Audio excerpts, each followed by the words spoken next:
the EP Podcast. Heard everywhere podcasts can be found, and always at theeppodcast.com.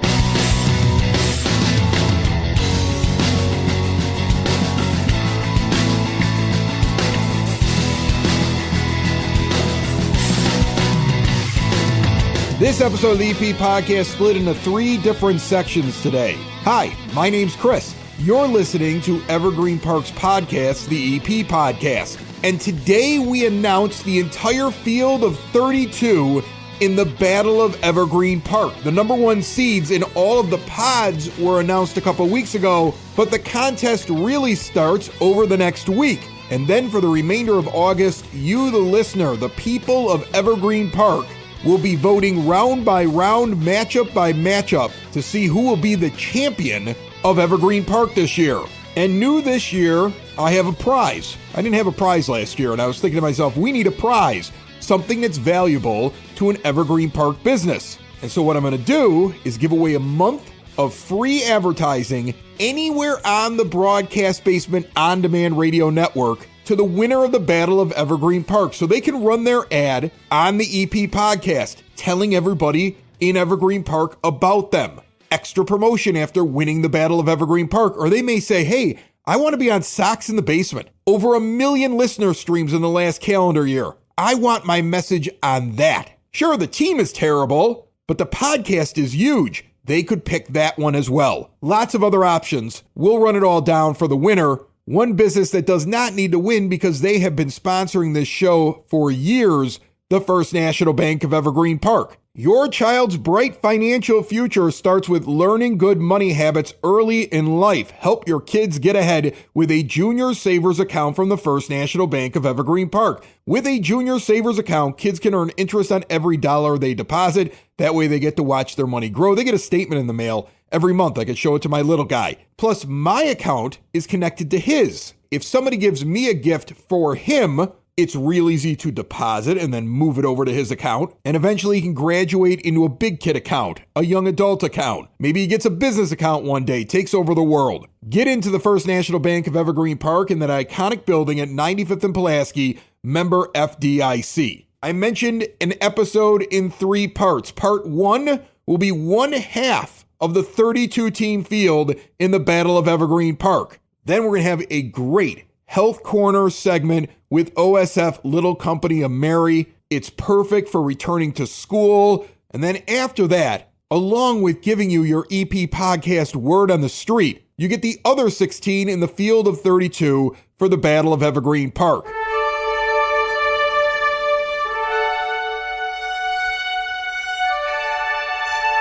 All right, let's take a look at the first half. The first 16 teams, one side of the bracket for the Battle of Evergreen Park. 32 contestants. This was hard. Trust me, I stressed about this. I was very worried I was going to put somebody in who everybody said, oh, they shouldn't be in there. Somebody was going to get aggravated, they got left out. Somebody wasn't going to like the fact that a chain made it in. That happened once or twice. I tried to avoid that, but some of these I could not avoid, and I'll explain them as I go through. I did keep the 2 very simple rules, though. 1, you had to be in Evergreen Park this year.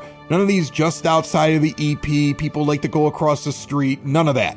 2, I really wanted to make sure the matchups made sense early on. And that's why in the field of 32, there are actually 8 4-contestant pods, and they all have themes. So yes, you may end up with Rosangela's taking on Wolves at the end like you did last year, although I don't think we're going to get the same 2 at the end, but it was a bakery and a pizza place, and that was weird. But in the early going, you're going to have places facing off against each other that you probably consider pretty similar, that maybe you go to both of them. They're going to be really tough matchups in the early going because of that setup. So think of it this way. Field of 32, one side of the bracket is seeded 1 through 16. The other side of the bracket is seeded 1 through 16. We're going to take the left side of the bracket right now. There are 4 different pods that have themes to them that should make the matchups really cool and very interesting. And Porter Cullen's is the number 1 seed on that side of the bracket. And in their pod, they also have Tavern in the Green, Chai Tung, and a restaurant by the name of Toast It Is The is spelled with an I-Z. This is a newer place, does breakfast, lunch, and dinner over on Western Avenue. Every time I go by there, it's got a lot of people. It's not a place that I've gotten into yet. In fact, I've already reached out to them like, hey, I would love to do a review. Let's talk about your spot. And I think very soon we'll get them on the EP podcast. Because we've never talked to them and because they're relatively new, they're a 16 seed, so they got to take on Porter Cullen's right away. The winner of that matchup will take on the winner of number 8 seed Tavern in the Green versus the 9 seed Chai Tung. I think that's a really interesting matchup. They're in a restaurant pod. Those are 4 restaurants. One of them will make it to the Elite 8.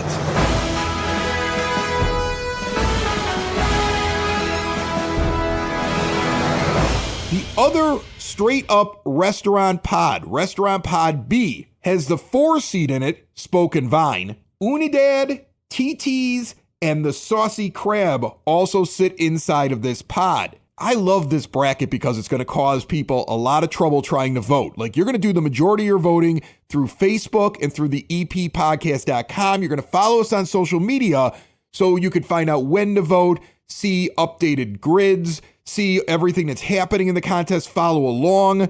Make sure you're following us on all the social medias. But when it comes time to vote, I think this is going to be tough. This is a tough bracket.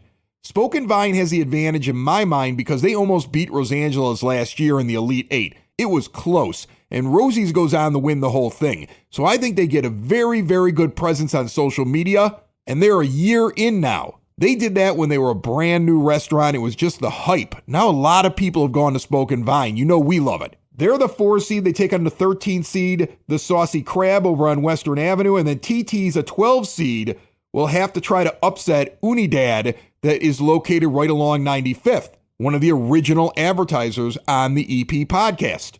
And I believe that most people have gone to 3, if not all 4 of these places. So this is a tough matchup, and whoever comes out of it has to play the winner of that other foursome that I just gave you to make it to the Final 4. So the restaurants are all grouped together, and it will be intense even in the early rounds. Really cool thing this year. Now, on the bottom half of that side of the bracket, and don't worry, like I said, follow us on social media. You can go to the website. Facebook, I think, is going to be the best place to see the big full grid and follow along as this goes on for the next couple of weeks. We have the Comfort Food Pod.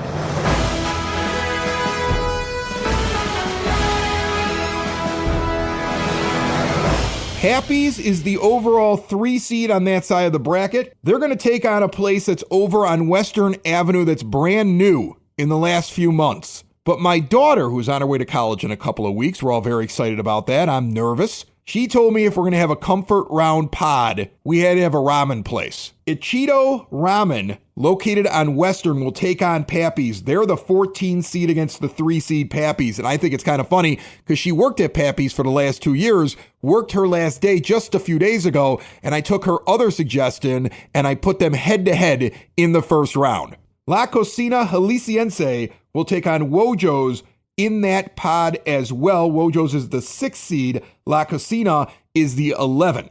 One of those 4 will make it to the Elite 8 and take on the winner of this final pod on that side of the bracket, and that is the Dessert Pod.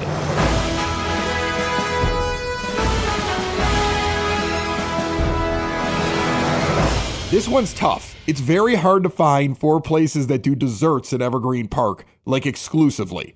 Last year's runner-up in the whole contest is the 2 seed on that side of the bracket. It's Wolf's Bakery. They will take on the 15 seed Small Cakes, which is kind of a chain. Like, it's like a small business. I want to say it's like a franchise, but you don't see a lot of them. They're located over on Pulaski. Both of them do baked goods. They're going to go head-to-head in round 1, with the winner taking on Cravings, which is the little ice cream shop that made so much noise last year in the Battle of Evergreen Park. And Cravings will take on the juggernaut that sits in the center of the village at 95th and Kedzie, Oberweis. And again, like I said, I hate doing chains. Not a lot of dessert places to choose from. And Oberweis is right there smack dab in the middle. Now, I still believe in Cravings. I don't think I'm sending them up against an insurmountable mountain, because last year Cravings made noise and won a few rounds in this battle, including, if I'm not mistaken, they took on Rainbow Cone head-to-head when we were letting places in there on the outskirts of Evergreen Park, and they won. So don't sleep on the little ice cream shop over at 99th and Kedzie. That's the 16 on the left side of the bracket. Restaurants, comfort food, desserts. The other half of the bracket on the back end of the show as we announce the Battle of Evergreen Park right here on the EP podcast. Building relationships, supporting the community, and service. These are the things that Country Financial stands for. They're more than just an office you may pass by as you drive through Evergreen Park. They're neighbors who lend a helping hand and support the fabric of your community, including charitable organizations, sports, financial education, and civic organizations. And since Country is already your neighbor, they want to get together and chat. Call your local Country Financial representative, Mike Thauer, today at 708-425-1559 to talk about the things that are important to you and how he can help you protect them. Joining me on the phone line for another month of looking at your health locally, OSF Little Company of Mary has been very gracious lately with the EP podcast, setting us up with some wonderful guests to come on monthly. And this gentleman here is from OSF OnCall Urgent Care, the manager of Urgent Care Operations. We have Ennis Shells III. How are you, sir?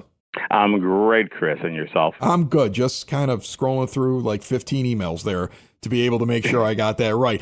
So break this down for me. Everybody looks at Little Company of Mary, located over on California 95th, and they figure all their facilities are right there. But your urgent cares, there's one in Evergreen Park. Then you can move it west into Oak Lawn and still find facilities. What is the big difference between those different locations? Is it all the same thing, just giving more options, or are there differences to them? That is correct, Chris. So we have 5 in this metro region / Evergreen Park region. We have 1 in Marionette Park, 1 in Evergreen Park, 2 in Oak Lawn, and 1 in Ford City, which is Chicago. We have all the same services. We are open 365 days a year from 8 a.m. till 8 p.m. or until the last patient is discharged. And urgent cares now have become something that I use more often. I think, my generation, I'm in my 40s. My parents took me to the pediatrician, and later I was taught, go to your general practitioner whenever you have a problem. And if it's something where you can't get an appointment, you just go to the emergency room. And urgent cares have really become the thing in between, because I've now substituted when it's like a really bad cold and flu season. I've substituted going to an urgent care because I can't get one of my kids into the pediatrician. Do you see people now using them more and more today? The parents of today, between the ages of late 30s up until probably 45, 50s, are bringing their children, now understanding the importance of urgent cares, and bringing their children to the urgent cares when they can't get them into the pediatrician. Before urgent cares became more popular and people became more aware of them, yes, people couldn't get into the doctors, and then they were backfilling the emergency rooms with sore throats, earaches, broken bones, stuff like that. Whereas now you can go to an urgent care and be seen for allergies, back pain, cold and flu, earaches, headaches, minor fractures, pink eye, sore throats, COVID testing, suturing of minor wounds. We see a lot of urinary tract infections. We're also expanding now into occupational health, which includes drug testing and initial injury care for physicals for companies for new hires, as well as BAD testing, which is the breath and alcohol testing when employees are being brought on for new hires as well. I look at them now as something a little less scary, because even the insurance companies have done a very good job of explaining that, yes, you're covered under urgent care. Like I understand that it's cheaper for me to go to an urgent care than go to an emergency room. And my billing seems very similar. I know everybody's insurance is a little bit different, but very similar to if I just took them to the doctor. So sometimes it just becomes like a convenience thing for me, when before I think it was always just a very scary thing. Like, well, I don't know, what's going to happen when I go to this thing? What's the bill going to look like? Am I going to the wrong place? They're becoming almost the go-to place. That is correct. Yes, we take all insurances and we'll bill through your insurances, but we have a lot of population out here today, Chris, that does not have insurances and they are looking to pay self-pay. And if you go into emergency room, obviously you don't know what that bill is going to be, and it's going to be more costlier than coming to an urgent care. You can come to one of my urgent cares and you can be seen for self-pay for a regular office visit, which includes testings and labs for 175, and if you need an X-ray, you can be seen for the total visit for 225. I love that. I actually produce a podcast for a guy locally who sells insurance plans to companies. His name's Butch Zemar. His business is Elite Benefits of America. He's got the Zemar podcast on the Broadcast Basement On Demand Radio Network. So I'm giving him a plug because this would be right up his alley. And what I get from him, and something that has really started to make me feel like it should be this way, is that people can go in and they can repair a car. And they know how much the muffler is going to cost. They know what the brake job's going to be. There's a list right there. Right. And a lot of times you have no idea what's happening. Like sometimes I go into a doctor's office or if I have to go to the ER and they're suddenly telling me like, well, you're going to be on the hook for this. And I'm like, well, I would have liked to have known that when I started. I would have liked to have known that like as I walked in the door. I would like to have seen what my payment options were and if out of pocket was better than going through my insurance company. So it sounds to me like you guys are very open about that because you rattled off prices right away. Yes, and we advertise those prices as well. We have what's called rack cards. So anytime I'm out in the community, I'm out in many of the events in the surrounding communities, always advertising and promoting the OnCall Urgent Cares as well as OSF, Little Company Mary. So, and again, I'm handing out rack cards, and it kind of gives you a list of what we see. Kind of gives you, we also, in addition to, we do sports physicals, yearly physicals, back to school physicals. So we do all that as well. And what's included on that rack card is also the basic prices that we have. I like the idea you're doing back to school and sports physicals. I would imagine you get a lot of people that come in there because, I don't keep track of that stuff as well as I should. And especially the sports stuff. Like I have a 16-year-old who's an athlete, who's played 2 different sports so far in his first 2 years over at Brother Rice. And all of a sudden it's like, I got to make sure that he's got this paperwork. And so the fact that you guys are doing that, I would think that urgent care it's not really appointments, right? You're showing up and you can get it done that day. I don't have to be like, oh, I got to get your sports physical, but we can't get you scheduled for a week, which sometimes could be a problem for athletes.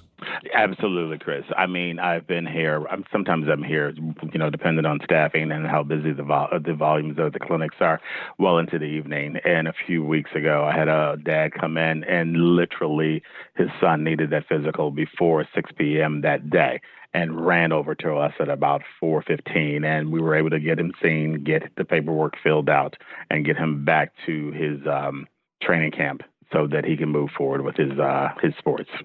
And those sports physicals are $35. That's awesome. That's a great deal. Here's the thing, and that's the other thing is that my son plays 2 contact sports. And okay. I remember one time I was just really fortunate. We were having a gathering here and I have a cousin who's a neurologist. And he came back from a game and he's like, I took a shot to the head. And luckily, I got a guy who's an expert on it who sat there and just decided to just give him an examination here in the basement and was able to figure out he had like a little bit of a bruise, but he's like, I don't think he has a concussion, and told me what to look for and that, and we were able to move forward. But I would imagine with athletics now, and I know a lot of schools do the best they can to have trainers on site or medical staff, but not all of them have it, and not for every contact sport. This is something you see more and more, especially in the fall. That is correct. We do, especially in the fall, and we're starting to see in the spring as well, for track and field and baseball and stuff like that, but definitely for the football and the basketball and, yeah. What would you say people use the urgent care for the most? People use us the most for pink eye, for cold and flu. As you know, we're now in the fourth year of COVID, and it is starting to ramp up as well. So we are starting to see an influx in patients testing positive for COVID. So they're coming in to be seen whether they're testing positive or not for COVID. We also see entry for sexually transmitted diseases, so sore throats, suturing of minor wounds. So a lot of that stuff is mild asthma when you need to have a breathing treatment and you need to have medication for that. So it just kind of varies. It kind of varies as opposed to what the season is also. So I think I can figure it out. I'm pretty confident in myself. Maybe I'm just cocky about it, but I think I can figure out what's the difference between this is an urgent care visit and this is an ER visit. But in case I'm wrong or somebody else out there isn't so sure, is there a golden rule? Is there something you tell people like, no, that's ER. No, we can handle this at urgent care. Like, where do you find the line? And is there a golden rule for people to follow when they're trying to figure out where to go? Okay, so here within the on-calls, any patient that presents into our clinics, regardless if it's like chest pain, difficulty breathing, which will more than likely be fast-tracked out to an ambulance to an emergency room. But we are going to see that patient. We're going to lay eyes on that patient and then kind of triage from there. So it almost sounds like the idea would be go into the urgent care unless you're absolutely sure that this is something that's an emergency and you're going to the ER, because the urgent care is going to make that determination quickly and be like, no, you're in the wrong place. You're absolutely correct. When they choose to go to the ERs, it's severe chest pain, severe difficulty breathing, a severe burn, something like that. Anything else? Yes. Minor cuts requiring stitches, suspected fractures, because we have radiology on site at every clinic to do x-rays. So like I said, asthma, allergic reactions, anything else that I kind of highlighted earlier. All right. There is a location in Evergreen Park over at Little Company Mary Hospital. There are multiple locations. If somebody wants to find a location, is there do they go to a website? I mean, I would hate for you to have to like throw out like 5 different addresses, like exact ones. Can they go to a website where they can look them all up? If they're here in Evergreen, should they just assume get over there to Little Company if they're in this actual area? That's their best bet? They could go online and look for OSF OnCall.org /urgent care. And it brings up our website, which lists all 5 of our locations in this region. They can make reservations, or they can just verify our word that we're open and walk in as well and be seen. Ennis Shells III, Manager of Urgent Care Operations for OSF OnCall. I learned a lot, and I appreciate you jumping on the EP podcast. Well, I appreciate the offer, and it was a great conversation with you, Chris.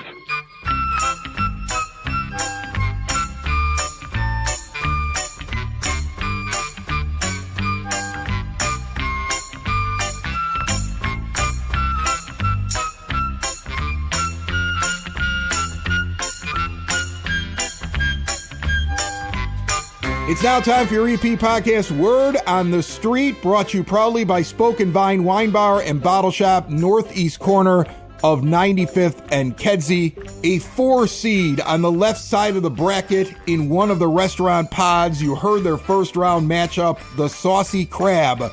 They went deep last year. We'll see what they do this year. It's time to go try them out so you can vote faithfully in the Battle of Evergreen Park.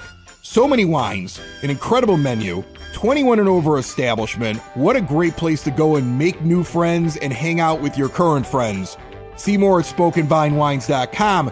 And if you want to get an extended look at Spoken Vine, the Evergreen Park Library, Frank Murray and I sat down in Spoken Vine, the full 30-minute video, a longer version than what you heard on the audio podcast last week.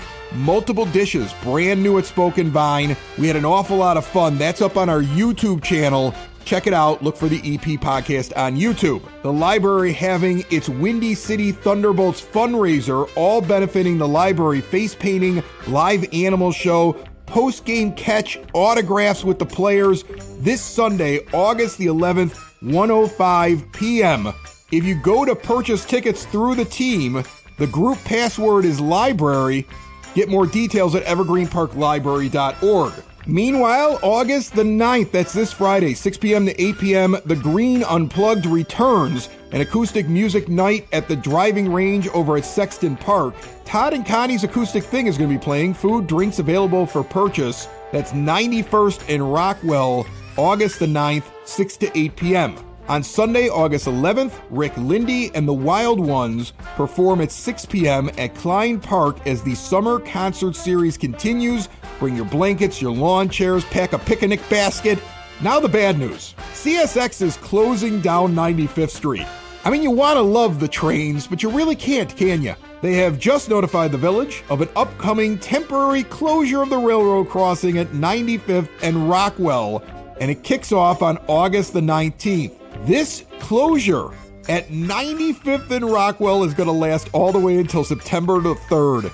Get out your maps and start figuring out a better way to get around in that section of town. If you want to know how the railroads work and what can and can't be done about them, remember, on demand, on the website, or wherever you get your podcast, we had Sean Caston in, and we talked specifically about the railroads and CSX. You can always get that episode and check it out anytime at theeppodcast.com.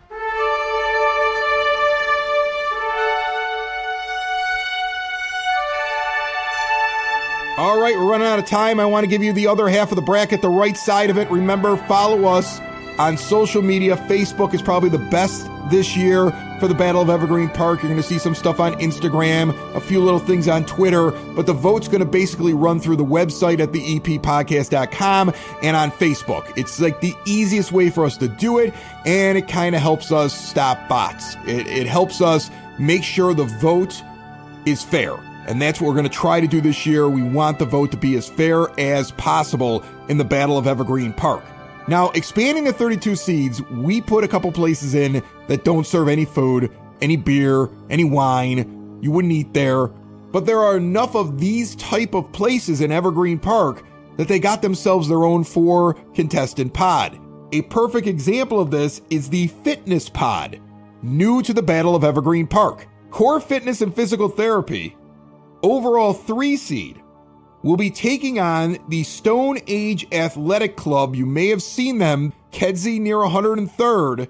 They're a 14 seed. That will be an interesting head-to-head matchup. Core's been around for a while. You've heard him here on the show. Aries Brazilian Jiu-Jitsu, an 11 seed, will then take on Worry Taekwondo. 2 places I know you've passed by. You've seen the signs. You've seen demonstrations at different Evergreen Park events. Maybe we should have them actually fight each other, but I don't think they're going to allow that. Although it would be an awesome way to determine who wins. That's the Fitness Pod, and the winner of the Fitness Pod will take on the other non-eatery contestants here in the Battle of Evergreen Park, and that is the apparel stores at the Plaza. The Evergreen Park Plaza really has an incredible selection of apparel stores and places that people can go shopping. It's one of those things you probably should be aware of if you're not aware of it. Like, I don't know why you're driving all the way to Orland when you have these options. So we're putting the big 4 in a contest against each other. This is an experiment. I don't know if this will last till next year. We're going to try it out this year in the Battle of Evergreen Park. And trust me, I know at some point we're going to have a pizza place against a clothing store, and everybody's going to yell at me for it. But in the early going in this pod, number 2 seed overall, Macy's on that side of the bracket, will take on DSW, and TJ Maxx, a 10 seed, will take on J. Crew, a 7. The winner of the apparel at the Plaza pod will take on the winner of the Fitness Pod. So one of these 8 will make it to the Final 4. And that's where I'm going to get yelled at. That's when people are going to sit there and say, how is this place going up against a pizza place, a bar, a breakfast spot? But this is what the Battle of Evergreen Park is. It's weird at times. It's just a little weird. Maybe Macy's will start serving beer just to win. I mean, get nuts out there.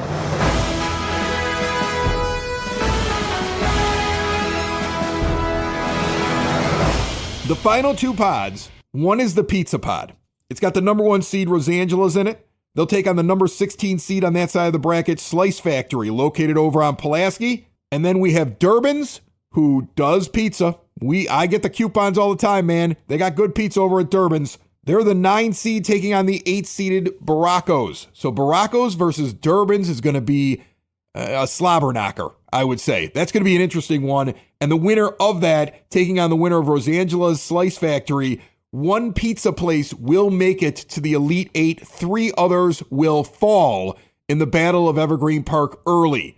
That is the fun of the way we're setting up these early rounds. And then finally, we have breakfast and beers.